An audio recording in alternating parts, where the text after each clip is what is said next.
It's time to get down to business on TK Business Live, brought to you by the members of the Topeka Independent Business Association. Now, let's join Tara Dimmick, owner and publisher of TK Business Magazine, as we take a look into the business world of Topeka, Kansas. Hi, and welcome to TK Business Live.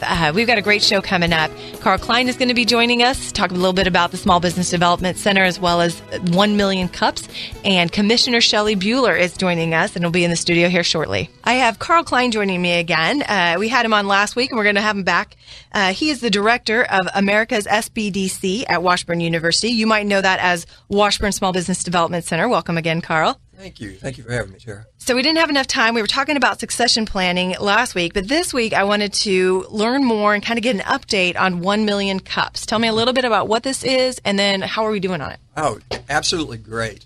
1 million cups has really taken off here in Topeka. It's really easy. It follows a model of a monthly basis in our market. The first Wednesday, 9 o'clock, 712 Innovations, 1 million cups will have 1 to 2 presenters that are startups, and by definition of 1 million cups, a startup is a business 1 to 5 years of age, and they will give a 6-minute presentation on their business model, and it'll be followed up by 20 minutes of Q&A from the entrepreneurial community. We've had on average of about 35 to 40 people in attendance at the event, and it's really gaining some steam. I know I missed last month, unfortunately, but we had Jared Rudy and some of his team from Norseman Brewing there to talk about the great things that they're doing and have going on in Nodo.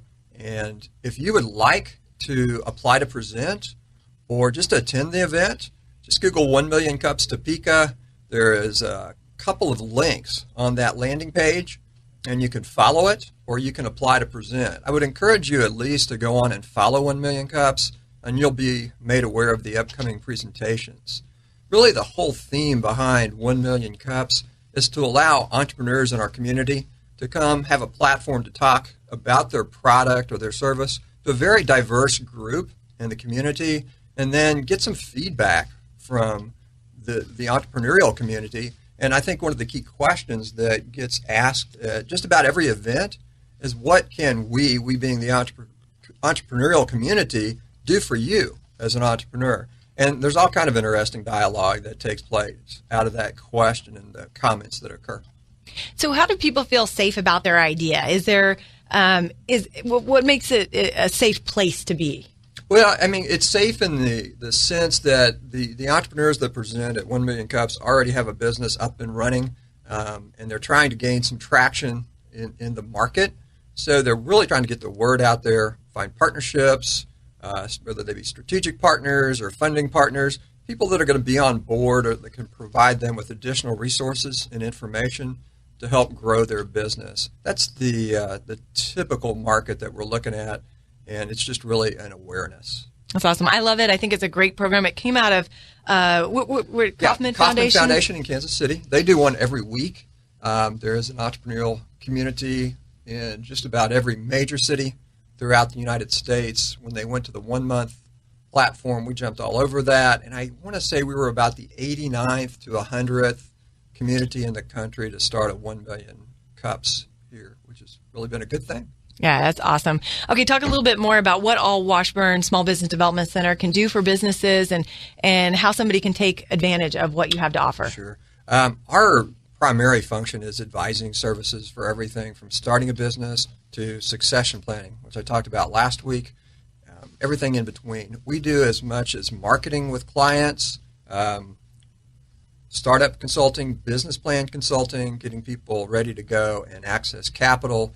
We also are a conduit for the university between the students and the classes.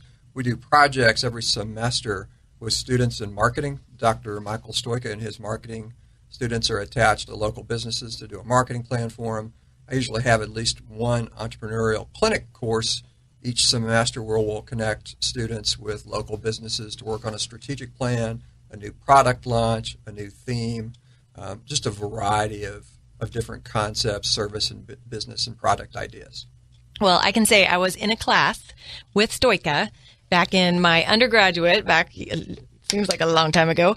And I was one of those people who worked on a small business development project right here in Topeka. So I got to do that process. And in a lot of ways, it was one of the most wonderful things about it as a student, besides the experience of going in and thinking about media buying, having no idea necessarily what I was doing, getting a real understanding what it takes to be a small business, and also getting invested in that business was downtown at the time. It's no longer there. Hopefully that's not because of me. But it's no longer there. I'm sure it wasn't.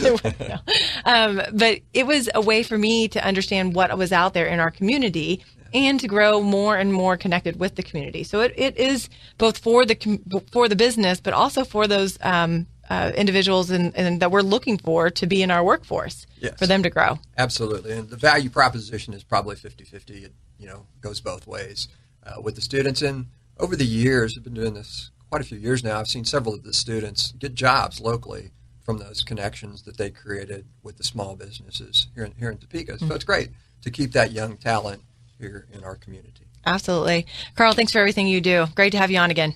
My name is Jennifer Kermis, Vice President of Business Development with the Jura Credit Union. TIBA is advice and support. TIBA is information and education. TIBA is a voice for small businesses. One of the best things about it is that everyone's very open there. Everyone collaborates, everyone talks about best practices of, well, this is how we were able to handle this situation. This may be able to help you down the road. Or this is the marketing strategy that we took on this deal versus, have you ever considered adding this product line to your business? The Topeka Independent Business Association is strong because of its members. Become a member today by visiting topekatiba.org. I have Commissioner Shelly Buhler with me. Hello, Shelly. Good morning. It's so good to have you with me. And we're going to talk a lot of different things, kind of go in some different areas. But the first thing that I'm looking forward to talking with you about is the holistic economic development strategy. Now, this just got done where it's now being shared with people. So talk a little bit about what is this holistic economic development strategy? Sure. In the fall of 2016, this initiative got started really with Go Topeka and a kind of a focus on strategic planning for Go Topeka. But it quickly developed into community development and economic development. But it had 4 phases. We had community engagement, where we had a good number of people do a survey, some focus groups, that sort of thing, and to get opinions. And then the second phase was looking at regional scorecards and the community assessment. And that really helped put together some best practices that other communities have had, and then also look at where we compare to other communities on what we're working on, different initiatives. The third phase was really coming up with a holistic economic development strategy. There were a couple of different drafts of that. And right now, pre-implementation for implementation of the plan then in 2018. The steering committee was a pretty broad representation of the community, and as far as getting input, we kind of looked at 5 different areas when all was said and done. Develop homegrown talent, create vibrant and attractive places, grow a diverse economy, promote a positive image, and collaborate for a strong community. So those are the 5 really goal areas that we're going to be working on as a community. So talk a little bit about, you talked about the diversity of the group. And I served, full disclosure, I served on this committee, and I really felt like, obviously you just can't have everyone represented, but I did feel like it was very diverse. Mm-hmm. Not all the same people that are sometimes always at the table, sure, right? Sure. People get invested, and then they're always at those events, and you see the same people on the same things, making the same decisions, but not looking at the whole of the community. And this wasn't like that. Yeah, I think we made a real good effort to look at diversity across the community, age, race, sex, everything, and business, nonprofit, government, neighborhoods. So, yeah, I think we made an effort to do that. I think, though, during the whole process, we also realized that we need to continue to do that in all of our goal areas, that we need to continue to reach out to all levels of the community, urban, rural, all those sorts of things. So, I think one thing that's kind of important is we have been doing economic development since, the early 2000s. And we've been doing community development through Heartland Visioning since about 2008. And so really this effort is kind of blending those two initiatives. And I think we're going to see some real progress. And what I think is going to be real important is having the steering committee come along and be the implementing committee, but then also reaching out to others and saying, how can you fit into this plan? Right. What can you do? And really, it's not an exclusive plan; it's inclusive. And so we want to make sure that we continue to reach out to people and it's community and economic development. They go hand in hand. I think another piece that I'll mention, you don't have to, you can make a comment on it if you're kind of add to it. But, when I first got to Topeka, there was a strong divide between county and city. And the chairs right. are the mayor right. and yourself and then Keith Warda with Bartlett and West. So it really kind of had a representation of kind of a business professional, but also someone who sees the community and works in the community right. from infrastructure to building, all those different avenues, and then the city and the county. So right. it was a really nice partnership. It was. And, I think that's one of those things we kind of take for granted now. But if you think back to 2008, Heartland Visioning, one of the number one initiatives or the goals was trust, building trust. Mm-hmm. And so I think we've done some conscious things to build that trust. And, when you work with people more and more, then you get to know who they are and you create that trust. So it was a very positive experience. And I think we all want what's best for the Topeka and Shawnee County area. Going off of trust, another piece of that was who was sponsoring it. And it was the county, the chamber. Go Topeka, Heartland Healthy Neighbor, Go Topeka, Heartland Visioning, the Topeka Shawnee County Public Library, the Topeka Community Foundation, and United Way. They all pitched in to help with Market Street Services, who then was our consultant to help facilitate the whole process. And that was a beautiful combination because it really shows the whole community investment versus it just being one organization's attempt to push their agenda. Right. It's not that because of the fact that all these players were involved and have a vested monetary piece of the puzzle. But in saying that, what separates this from, or maybe doesn't separate it? I don't know. When you look at, when we were getting ready to do Heartland Visioning and some of those pieces of it, I remember there being some backlash on, they're all the same, or it's just another time we go to ask people to tell us what to do, but then we don't implement it. Mm-hmm. That changed with Heartland Visioning. It did change with Heartland Visioning. And I think the difference is, again, we were kind of working in silos a little bit. Economic development was doing some great work. And Heartland Visioning with the community development was doing some great work. But really working together and maybe that measurement piece of it, I think that's going to be really key going forward. There's some metrics in this new plan that we're going to be held accountable for. And there's been some great things to come out of Heartland Visioning, NOTO and Heartland Healthy Neighborhoods, Safe Streets. All of those really work well together. But this is a new day. There's some new initiatives in here that I think are going to elevate our community and really take that next step. And you mentioned it. It's kind of that looking at economic development from a broader perspective than just bringing a business in. Exactly. That it has those quality of life and the community development pieces to it too, which is a new perspective. Mm-hmm. Yeah, in many ways. Yeah, it is. And one area I think that's going to get a lot of emphasis is cradle through career, and really looking at our workforce, not just the quantity of people, but the quality of what our workforce is. And so that's going to be very key. That was identified over and over again in the plan. Yeah. So then how do people, if you're listening and you're kind of going, okay, well, I want some more information, or what the heck is this plan, or did they do it right, or did they do it wrong, or where's the transparency in this group? Why haven't they shown us? This is all out there. So how do they find out more about this? So the steering committee met the end of March, and that was our last official meeting. And so what we're going to be doing now through the rest of this year is working together to put together this structure to help that way the plan will have the best success. So if they want to get involved, TopekaShawneeCountyStrategy.com is the official website. And if they want to kind of get, do some homework, there's the community assessment on that website.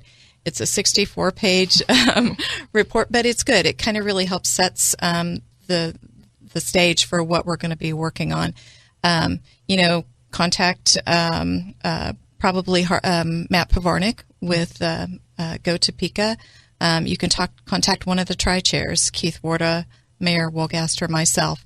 And slowly you'll start to see more and more information about this, because again, we want to open this up, and we need volunteers, and but you're going to see more and more in the coming months. And I highly recommend going and looking at this. And one of the things that I did as I was looking through this, because I'm committed to what happens in our community and what's going to happen in my future and the future for my kids, and if and having a place here that they might be interested in staying.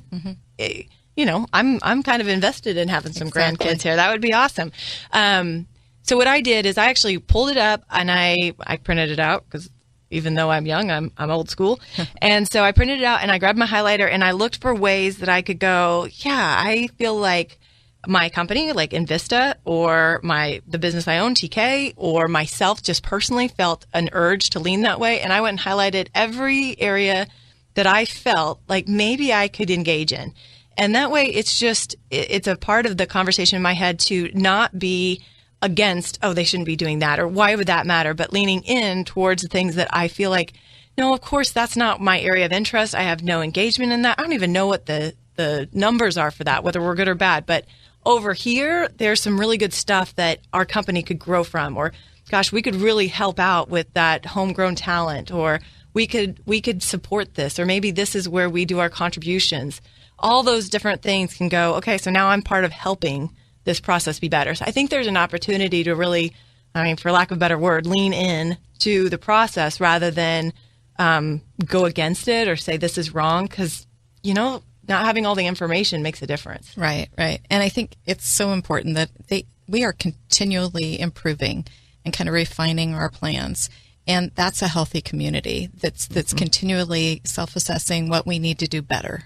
Yeah. I think that's important. Okay, so let's jump topics. Let's go to the Expo Center. The Expo Center is getting ready for remodeling. We, of course, thanks to the voters, in 2014, approved dollars of the sales tax to go to $45 million, actually, to go to the Expo Center, and that was approved in the interlocal agreement between the city and the county. And so right now, we're embarking on a market study. We had done a market study several years ago, but we felt like we needed to revisit and make sure we're on the right track. We hear from a lot of people in the equine industry that for horses that we need to improve those facilities there. We know we've got some work to do in Landon Arena with seating and that sort of thing. And then just the parking lot needs some extensive work. So it's the bones are good, the structure is good, but we have a lot of work to do. So we're going to have some community meetings, and we welcome feedback on what types of things you feel are important in the Expo Center. I think it's really important too that you kind of look at it as a campus. It's not just Landon Arena, which is the big white building. It is Ag Hall, it is Heritage Hall, it is the Exhibition Hall, it is Domer Arena, where the equine facilities, and then, of course, Landon Arena, the huge one.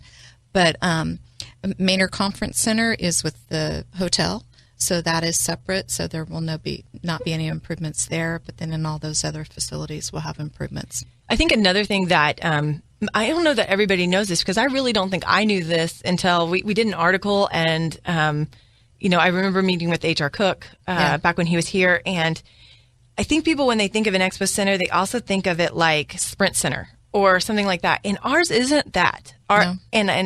But yet people still perceive it that way. So talk a little bit about what our Expo Center actually is and how it makes money. Yeah, our Expo Center meets a certain market, okay, for smaller kind of concerts. We're not competing with Sprint Center. I think it's, I can't remember, Interest Arena down in Wichita. We're reaching a different market, and so we bring in those, like I think the equine facilities, they have a number of, I think almost every weekend is full except for maybe New Year's and Christmas. So we make money off of them coming to the expo center, but the community then, with the half-cent sales tax, the transient guest tax, then that economic impact to the community is rather large, and it depends on certain events. Recently, the Blizzard Bash has made it's huge. It's huge, and so it's a demolition derby. If you don't know what the Blizzard Bash derby. So we haul in dirt to the expo center, and then it's like a 3-day event of demolition derby. It's one of the top demolition derby. I mean, I hate to say it. My husband used to do demolition derbies, so I am in that group, and it is loved, and it's a great crowd. Yeah. Yeah. And you wouldn't think it would be with an indoor facility that all that dust going up, but they do a really good job of managing that and keeping it wet enough that the dust isn't in your face. It's a great event. And we have put in some new exhaust fans that have helped with that. So that's good. But it's really varied on what kind of activities, what kind of events we're bringing in. But the market study will really kind of reaffirm if we're on the right track there. That's good. That's good. I remember when I made that transition and realized that it was the dog show that made us money, not a big concert coming in. It was like, oh, so this is not the same thing. Or the wrestling tournament that comes in, or all the state tournaments that come in. How proud should we be? I don't know if we are, but I am, of the fact that we bring all these state tournaments where all these high school kids come in and it's their moment to shine, and they're in Topeka, Kansas. Right. Kansas kids wrestling is huge, and that's up for bid this year. So we're having a concentrated effort on maintaining that event here, and Visit Topeka has been really helpful, and we work together with them in marketing our community for that event. Yes. Yeah, it makes a huge difference. Yes, it does. So I got to ask, so 45 million, so how many emails come to your inbox? 45 million. Well, I get a lot of emails daily, but I think a lot of people, the Expo Center has been a hot topic around the vote, but since then they're like, why are you waiting so long to do this effort? Well, we haven't started collecting on the sales tax. The old sales tax didn't sunset until the end of 2016. We are just now getting those funds as of January of 2017. So it's not like we've been sitting idle. We've been planning, and we're going to have to do some phasing of some of those projects, and it'll kind of be a mess for a while, but we still hope to host events because that'll be important. And so I think, it's exciting, but it's a lot of work. And I think most people just want some place that they will be proud of. We host a lot of graduations at the Expo Center. And just even new seating, I think in the Landon Arena is about $1 million. So it may seem like I have to say that seems low. Yeah. In this day and age of how much stuff costs. I know. If we can do that for $1 million, I'd be thinking that was pretty awesome. Yeah. So but it's not going to, it goes pretty quickly, unfortunately. And I think you mentioned this, but HTK, which is a local architecture firm, is a part of this whole process, which is awesome. Exactly. If we're going to do a project like this, being able to use local people makes a big difference. Yeah, they've been great. We also have an advisory board with the Expo Center that's volunteer, citizen-led, and the commissioners each get 2 appointments to that board. They're going to be taking more of an active role in what's going to be going forward with the Expo Center too. So I asked you the question about the emails, and so I got to ask you. So being a commissioner, there's 3 of you, and you oversee the entire county. So what are the challenges of being a Shawnee County commissioner?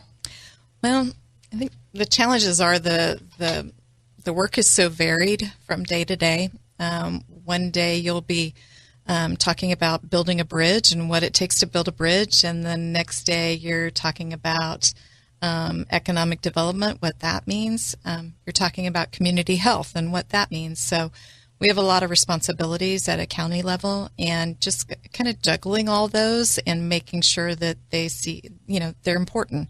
They're important to our community. So making sure that, I think one of the most rewarding parts of this job is that when people call you or email you, that hopefully you can find an answer to their issue. You can help them out. And that's pretty gratifying when, they say thank you for getting back with me. I attempt to make sure I answer all the phone calls and emails, and I know some escape me, but that's the most fun part of this job, is really talking to the people and hopefully helping them. That's what you should be doing. Right. So how about, I'm going to ask you surprises. What you've been in this for a while, so there's probably not any more surprises left. Well, county commissioners, and I don't think elected officials like surprises in general.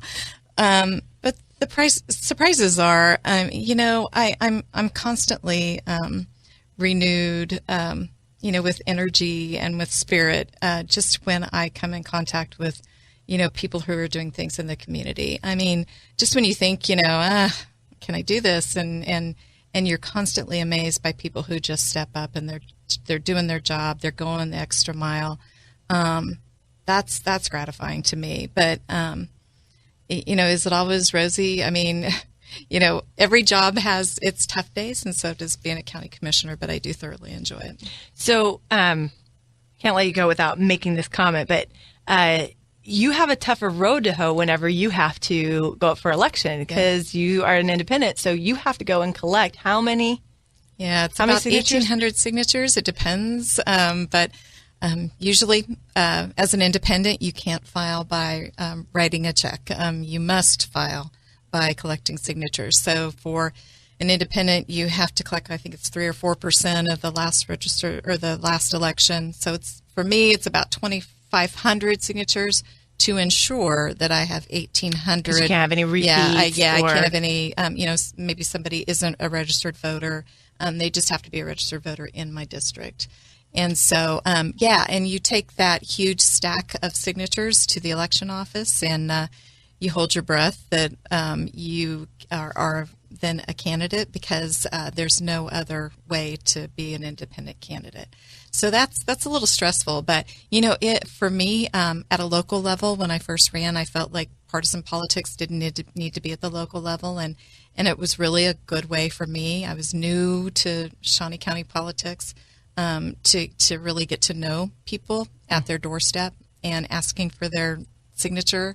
That was really important. And now, a couple times this past time, they were like, "Hey, you're here again. Okay, yeah, just let me sign it." So that was nice. But I've done that 3 times. Yeah. But it's rewarding, and that's the best time to talk to people about their concerns, what you're doing right, what you're doing wrong. Yeah. And you hear it. And that's good. But it doesn't necessarily prevent them from signing, which I think is an interesting process. It's like you're not asking for their vote.